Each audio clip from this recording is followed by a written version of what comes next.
Welcome to Behind the Design from Yaletown to Andmar. This new podcast is going to follow the journey of the new development, Andmar, inspired by Vancouver's Yaletown's history. Andmar blends sustainability, innovation, and luxury. We have so many conversations about how a development like Andmar gets built, what is leased land, and what is it going to be like to live in this thriving community.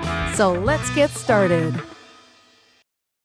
Welcome to Behind the Design, Andmar to Yaletown, our brand new podcast. I'm really excited about this because we are talking about a new community out in Sardis, BC. And I have two of the people that are bringing you that new development on our very first episode. We have Tracey and we have Mark. How are you guys doing? Fine, thanks, Jennifer. How are you? Good. Hi, Jennifer. Hi. So sometimes I think when we look at developments, we don't actually know the story behind them. So I know you guys are calling this Chilliwack's new Yaletown, which is very exciting. What does Yaletown in general just mean to you, especially people that are maybe not familiar with the Yaletown that we all know in Vancouver? Yaletown means to me a vibe, a place that people will gather to go for coffee, go shopping, go out for dinner. It's not just a development; it's a destination. And Mark, for kind of more worldly answer, just so it's not just straight on Vancouver, what else would you compare it to around the world? You know, I think all big cities have Yale towns. Yale town, if it was in London, would be, perhaps the Soho area or these places where people, they go for recreational nightlife, restaurants. They go for, things to do, destinations thereof. They go also to go get their groceries because they live within the community. So there's a variety of things that happen with Vancouver's Yaletown, and we definitely want to do that within our Chilliwack's Yaletown Andmar. So, very exciting, putting all the pieces together. Yeah. And why Sardis, BC specifically? Why was that an appealing area of Chilliwack that you're like, this is where it's going to be the home of this new development? Well, we had, first off, the location. Real estate is all about location, location, location. We are in kind of the uptown, downtown part of Sardis. There's a lot of stuff here already, neighboring Andmar.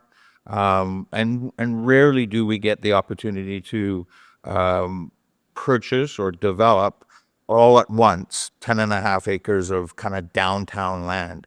If it had to be a land assembly within the same area, it would take us years to purchase up all the bits of land to assemble them into a 10.5 acre piece.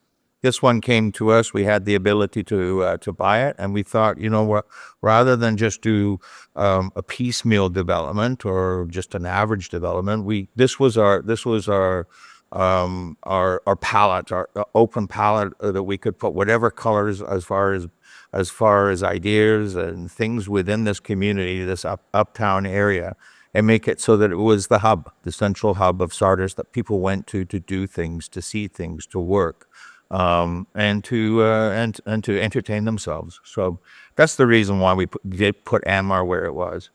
The secondary, the backing of it, because it's First Nation lands.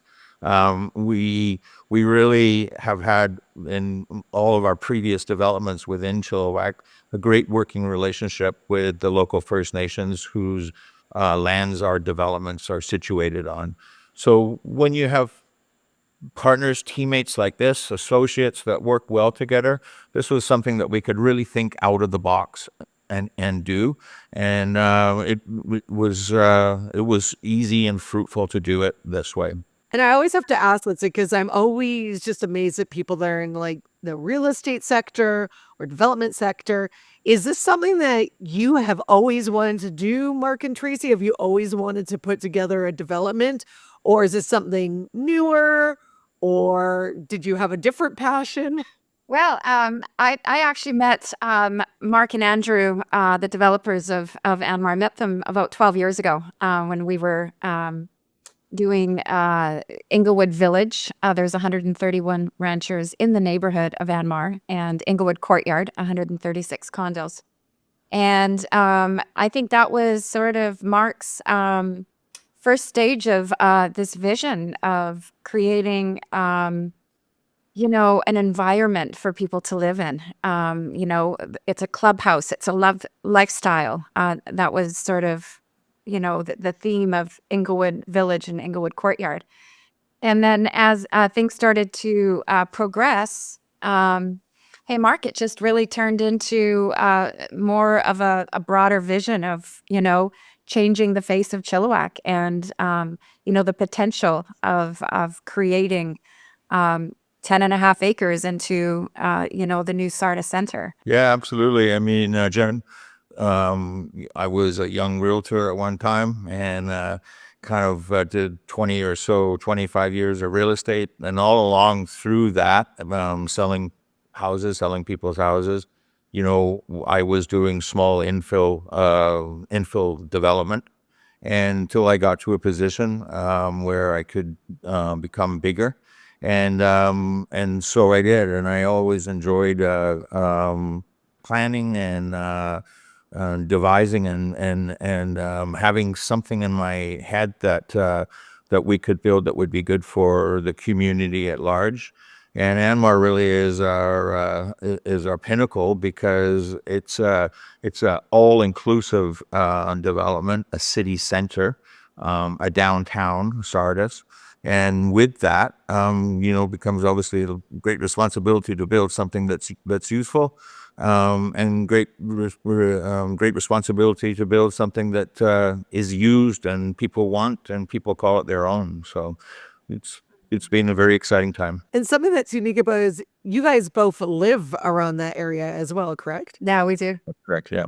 Which is nice because sometimes, and again, I'm not putting anyone down, but like it's that you guys are part of the community. You understand Chilliwack. You're not just throwing up a development and leaving. You really want to be a big part of this. And I think the fact that you guys live there already, you really have the idea of what is the heartbeat of this area and how do you put a community together. You're not just slapping something up and putting it there for the sake of it. You really want, you believe, to grow this community that you guys are both a part of. Yeah, and what the community was lacking prior to Andmar. So we knew that, and we wanted to provide that. And was in the background, everybody sees, the general public see, hoarding and advertising and Tracey selling pre-sales for condo units and things like that. Everybody thinks, oh, they must have just thought that up, but there's so much thinking and so much planning and approvals that are necessary to do a development such as this, a master plan community, that we probably have worked on it for 2 or 3 years prior to actually going for sale. Just in as much as garnering approvals and doing studies and really cementing in our own minds the product that we wanted to provide for people. And because Andmar is an uptown, downtown location, we wanted to build that vibe. We wanted to be able to showcase what we were doing and we wanted to mirror our First Nation partners, Chiactans, with their 7 generations principle, where they make decisions today that they know will affect 7 generations coming later. And that is actually a perfect storyline to explain to our community, neighboring community, and those who are going to live within Andmar about how and why we did what we did and what we wanted to come out of Andmar. Yeah, and that's a great lead into what I was going to ask you is basically like, how did Andmar get started? Because what are the first steps that you do when you want a development? Well, it's a big process. So the big thing first off is acquiring that large of a piece of property, and we were lucky enough to. We knew that it was an undeveloped area. It was obviously First Nation land. It had been leased out to the federal government as part of the Army base of Chilliwack, a lot like Garrison Crossing, our neighboring developments. And once we purchased it, we thought, you know what, this is too valuable, too nice of a piece of a property to to ruin it by just doing something subpar, and by doing something that didn't have a theme, by didn't have connectivity as to community. And so we needed to take our time as to what that would be. And along came COVID and really kind of slowed us down on everything that we wanted to do. But within COVID, it gave us some opportunities as to people's lives refocused and reshaped about things that they wanted. Work at home places with areas within their suites. How they wanted to live. Did they want to go back to work 5 days a week, or did they want to work from home? All of these kind of things were, if we were further along prior to COVID, we would have missed out. We probably would have designed a piece of Andmar that was wrong, and that would have been the residences. We got it right now with the residents that we've designed. And then we had to then know what was going to be good for the community and what was going to stand tall for history's sake, so that people in generations later would still find Andmar useful and interesting and a place that they wanted to live. And that was important to come up with the right ideas. So that's how we got there. I like that. And Tracey, how do you feel about this whole process? Do you feel like they've gotten it right so far? Do you feel like it's going to bring kind of a great vibe to Chilliwack? It already has. It's definitely the talk of the town. People are, curious. They're excited. It's something that, we've all been waiting for. It's just a matter of time, when you're in a growing city such as Chilliwack. But yeah, it's pretty exciting to be a part of, because definitely we have that vision. We know what what our town is lacking. And so the fact that we can sort of roll out these stages and, have people excited, asking questions, our fencing and hoarding went up, and, it was the buzz talk, people were talking about it. So yeah, I think that we're ready. And you're right, Mark. We did hit the marks on a lot of things that we might have missed. We always design our condos with a workspace, because we know how important it is to have that option of being able to work from home. And we carefully design our floor plans to make sure that all of the space is being used and is very functional. That's so important. That's something that I always wondered when people are doing condo developments, because there's different buildings that you go into. And a lot of the condos, and I've heard this from many people, especially newer ones, you go in your condo unit and most of your space is in your hallway. And so there'll be weird designs where it's like your bedroom's here and it's like this long hallway to the kitchen. Everyone's like, what's the purpose of that? So is that something that you guys really thought about? Yeah, actually, we don't have hallways. No, yeah, we do. We carefully comb through all of the floor plans. And, luckily with our history of our past developments, our floor plans have been very successful and well used. And so we've sort of taken those ideas and, implemented them into Andmar so that there aren't any wasted spaces. You're walking in, you have a den, a laundry room, a nice kitchen that's well equipped. And where there's space, you're going to be able to use it. So I think it's very important on the success of when you're at the marketing stages that you have, some bang up floor plans. Floor plans are so crucial, and that's a thing. People always talk about, oh, I want bigger space. And it's like, it doesn't need to be bigger. It just needs to be designed properly. More and that functional. thing is, most things aren't laid out properly. I want to know, what's the name Andmar mean? Why are you calling it Andmar? Well, Mark, I'll let you answer that one. Yeah, we got a little selfish, and we calling it Andmar because my business partner to our developments is Andrew McDonald, and myself, Mark Perry, and we put the names together, and we've got an and a mar in there. There we go. Okay, I was just wondering if there was any big origin story or not to the names. I think it sounds great.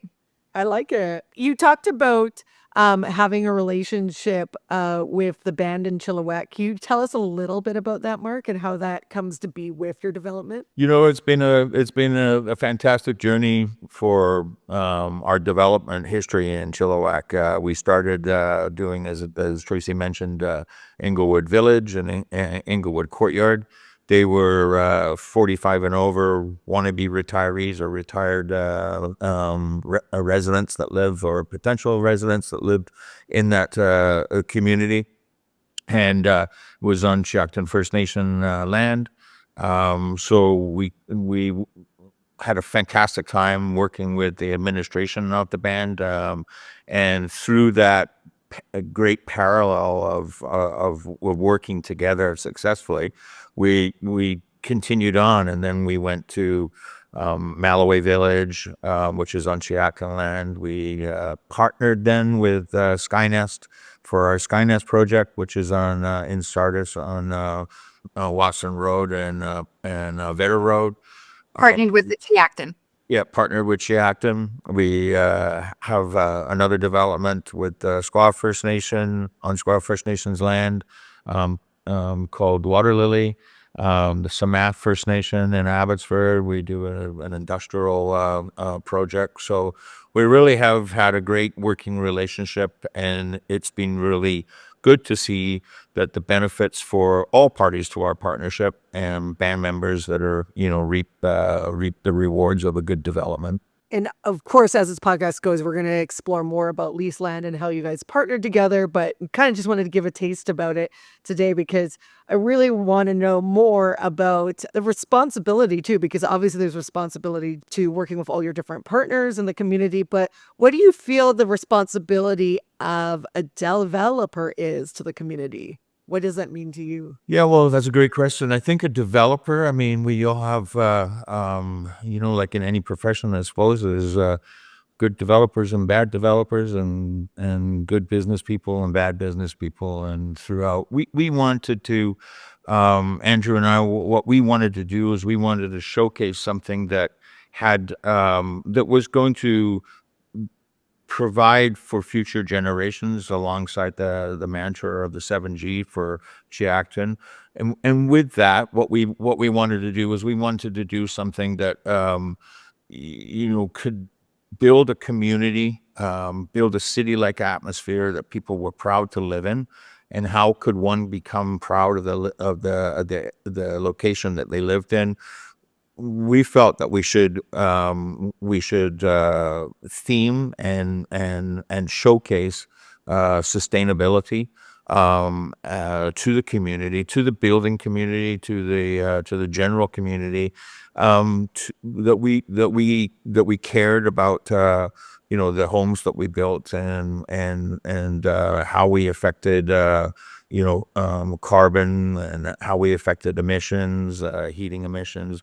And all of that ties in nicely with the 7G mantra that First Nations have, is that the decisions that we make today will affect 7 generations coming. So we felt that we wanted to showcase our decision making by following the principles of sustainability and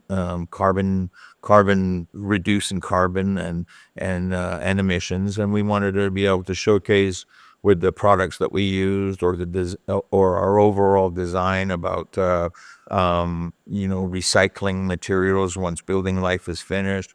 We wanted to show that we had a plan for future generations. That's why we built it. Building for the future.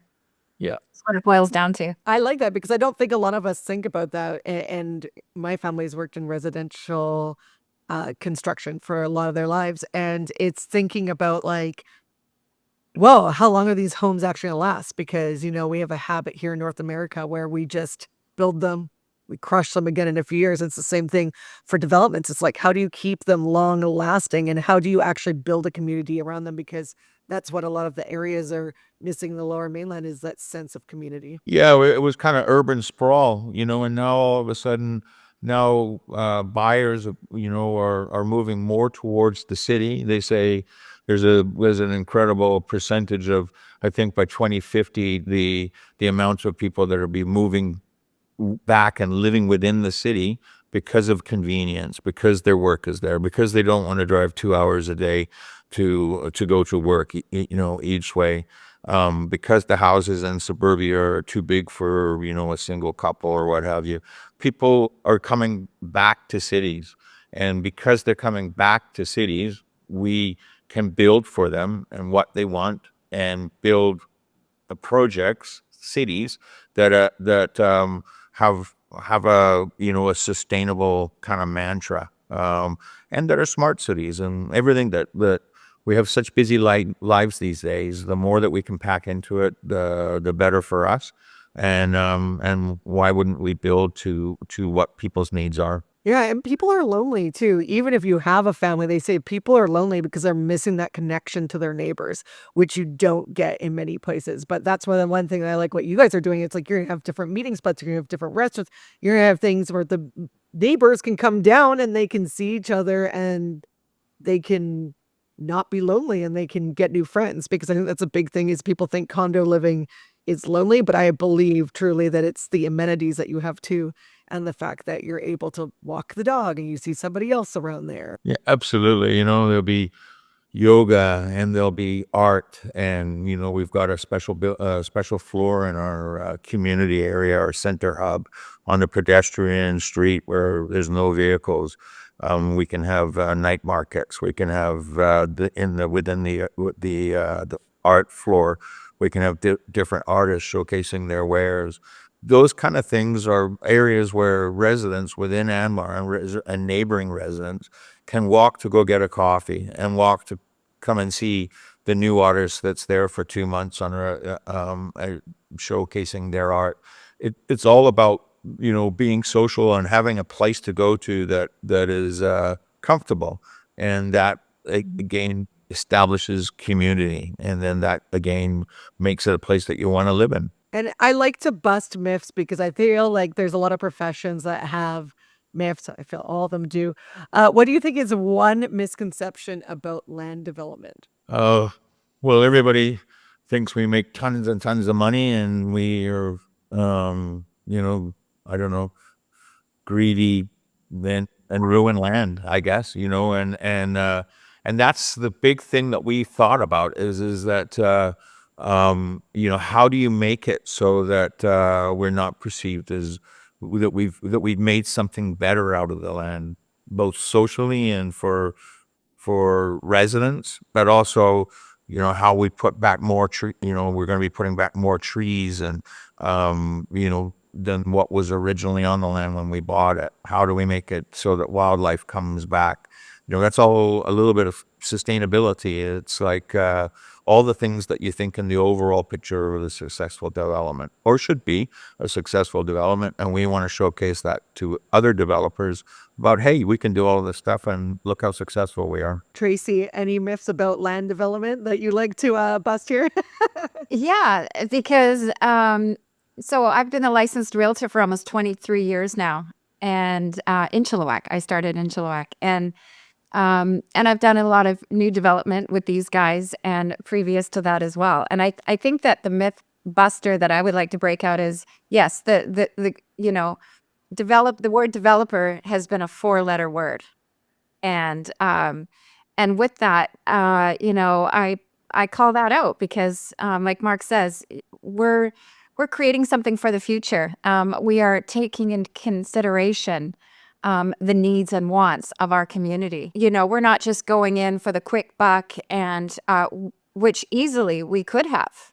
We could have developed something that could have been much easier, an in and an out, and we're done. But I think that the vision that was it's unfolding is one that has so much thought to it for the future, for our residents, for our community, because this is a reflection on this beautiful, area of the Fraser Valley. It's it's something that we can be proud of, that we developed it, but also being as a Chilliwack resident, we have things now. We have restaurants. We have all that stuff that people said, oh yeah, who'd want to live there? But now the way that we're developing, I think that is just, it's blossoming in our community. And again, I love the fact that you guys are both Chilliwack residents. It's something that you care about. Again, you're putting a lot of thought into this development. What does it mean to being a Chilliwack resident to each of you? Well, I know Chilliwack. I as I like Chilliwack is that the great outdoors is so close to us. Whether we want to go hiking Elk Mountain or Cham, or whether we want to fish in the Vetter or the Fraser River or bike at Coltis, it's everything that we have. As an ex-Langley resident, we I had to drive an hour and a half to come out to do, and now it's here on our doorstep. So the one thing that I moved to Chilliwack in 2008, the one thing that we were lacking was really any entertainment place, or it was only one or two great restaurants, and we could have used a whole lot more, and people were utilizing other cities to go to do that stuff, and now they can do it within the home of Chilliwack. Yeah, I can speak, for testimony. I was born and raised in Vancouver, and when I go into the city for the day now, and even just driving home, I'm just like, it's that feeling of there's a lot of comfort in all this beauty and nature, and I can go away on holidays or whatever the case may be, but coming home is it just gives such a beautiful, welcoming feeling every time I come home. I love it. I just love your passion for Chilliwack. I love the fact you guys are putting this development together. What do you feel the future of Andmar is? Because I know it's going to be many different parts, but where do you see the future of Andmar? Well, I see the future of Andmar at the very end. It'll be a pinnacle of development. We'll be able to showcase the reasons why we did what we did, and people will be able to come out and touch it and feel it and see the commercial retailers that we have, and how they we have Nature's Fair as our anchor grocery tenant. These are people that want to be set up roots within stores, that want to set up roots within Andmar, because Andmar is going to be a place, a destination, to be at. So I think the proof will be in the pudding, in regards to where our buildings and what we did, and I'm very excited about what we've got going on and what we're bringing to market. Tracey, what's your vision for the future of Andmar? Well, for the future of Andmar, it's the new Sardis Center. It's the happening place. It's where people drive by it. They're going to stop in. They do all their daily things that they need, the shopping, meet with friends. That's the vision right there. It's something that you don't see in many places, actually. A concentrated, very desirable place to do all of your daily business and live. So it's a live, work, play. Even if you're not going to be living in that condo, you're going to be visiting friends, you're going to be, gathering, and be, you're going to be a part of what's going on there. It's a very European idea, and I like it, because that's why I love going to European cities, because everything is at your doorstep. There's so much community. And I remember watching this, I think it was Norway one time on Oprah, and they said they don't live in their condos. They sleep there, they eat there, but they go out on the street and they gather with all their friends, and that's why they're happy. And so I see Andmar being that for Sardis. One more question. What are you excited about this podcast? Because we have many different topics on that include like development, 15-minute city concepts, sustainability. We'll go further into that. What are you excited about showcasing to everybody? Well, I think it's a wonderful way to be able to introduce ourselves, to be able to introduce guests, knowledgeable guests that will be able to speak, as residents of Yaletown about, their likes and their wishes, and how they brought themselves to a community, why they went. We'll have a variety of topics, as you say. It's a great way to showcase, show and tell what we're doing to people that, have questions and want to know. And, we're in construction mode now. We've got 2 buildings that are coming along at a great speed over top of the grocery store. We're going to start framing our corner building, which will have our anchor restaurant, and so there's lots and lots of stuff happening. And as people drive by and see the community as it's being built, there's more and more questions that will come from it. These kind of mediums are the great way for somebody to do research and hear about the future and decide whether they want to move to uptown city center. Tracey, what are you excited about the podcast? Well, I mean, like Mark says, it's bringing the news. People are talking, and there's many things to showcase about Andmar. It's not just some condos for sale. We're building a community. So by doing this podcast, there's a lot of topics that we can touch on as far as how it's going to impact the community. And so just around the corner, it's coming. Yeah, and I like to say it's kind of for everyone. Like, even if you're just listening, it's like just interesting a thing of like, how does a development come together? Maybe you're interested in that. Where do you start? Like we talked about some things today, because I think sometimes it's, again, busting that myth of like, what does it take to get from a glossy brochure to a reality?